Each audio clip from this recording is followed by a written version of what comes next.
మూడవది Yadadri thermal power project same ఇదే వితండవాదం. ఆ రోజు కూడా చెప్పినాం. సేమ్ సమయంలో ఇతర రాష్ట్రాలు, జార్ఖండ్ లాంటి రాష్ట్రాలు ఇదే కెపాసిటీతో టెండర్లు పిలిస్తే ఇదే బిహెచ్ఎల్ 18% లెస్ కోట్ చేసి అక్కడి టెండర్ తీసుకున్నది.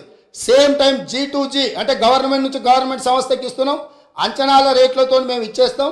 ఎందుకు అని అంటే ఇది కూడా 24 నెలల్లో పూర్తి అయిపోతే 24 నెలల ప్రాజెక్టు నిర్మించి యాదాద్రి పవర్ ప్రాజెక్టును పూర్తి చేసి తెలంగాణ మొత్తం వెలుగులు ఇస్తామని చెప్పి ఆ రోజు ఒప్పందం చేశారు. ఎప్పుడు చేసిండ్రు అధ్యక్ష? 1/6/2015 నాడు ఈ ప్రాజెక్టును ఒప్పందం చేసి ఆ రోజు వీళ్ళు చెప్పింది ఏంది అధ్యక్ష?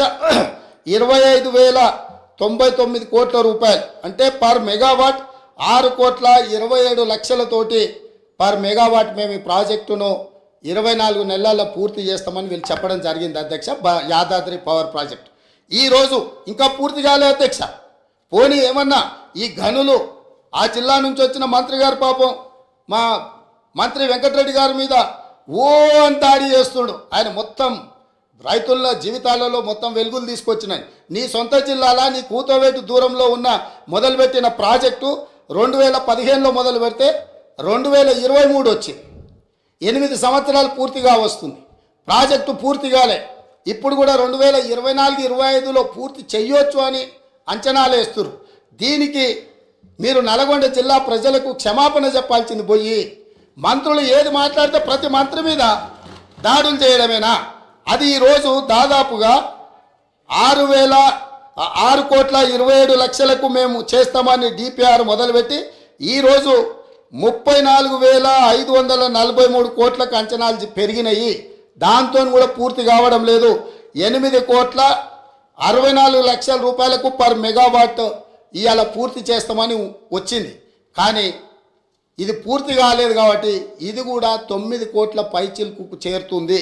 అంటే 6,27,00,000కు పర్ మెగావాట్తో మొదలుపెట్టిన యాదాద్రి పవర్ ప్రాజెక్టు దాదాపుగా 9 కోట్లకు అంచనాలు పెరిగింది. 8 సంవత్సరాలు పట్టింది. అదే సమయంలో NTPC రామగుండం ఫేజ్ 1 ప్రాజెక్టును నిర్మిస్తే 7,63,00,000కు మాత్రమే పర్ మెగావాట్తోని NTPC పూర్తి చేసింది అధ్యక్ష. నేను ఏం చెప్పదలుచుకున్నా అంటే భద్రాద్రి నిర్మించినప్పుడు ప్రాజెక్టు కాస్ట్ ఇతరవి రాష్ట్ర ప్రభుత్వ కేంద్ర ప్రభుత్వ పరిధిలో ఉన్న వాటిని పూర్తి చేసిన ఏ ధరకు పూర్తయినాయి. అదేవిధంగా యాదాద్రి పవర్ ప్రాజెక్టు వీళ్ళు G2G పేరు మీద ఓపెన్ టెండర్ గ్లోబల్ టెండర్ పిలవకుండా ఒప్పందాలు చేసి BHELకి ఇచ్చి BHEL వెనకాల నుంచి మళ్ళీ ఎవరెవరు వచ్చిందో అవన్నీ విచారణ తేలితే అధ్యక్ష. నేను ఇప్పుడు వేగ్గా ఏది మాట్లాడదలుచుకోలే.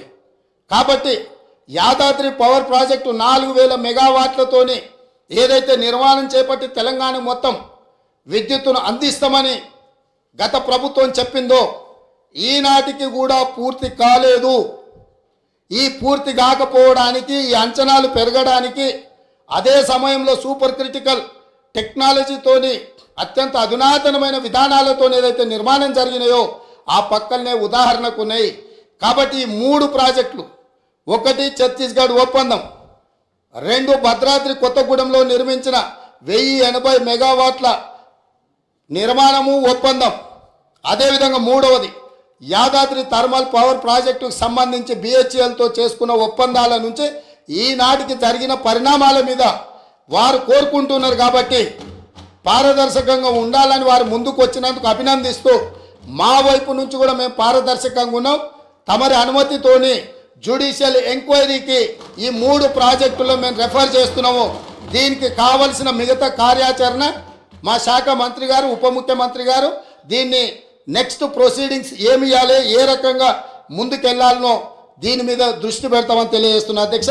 అదేవిధంగా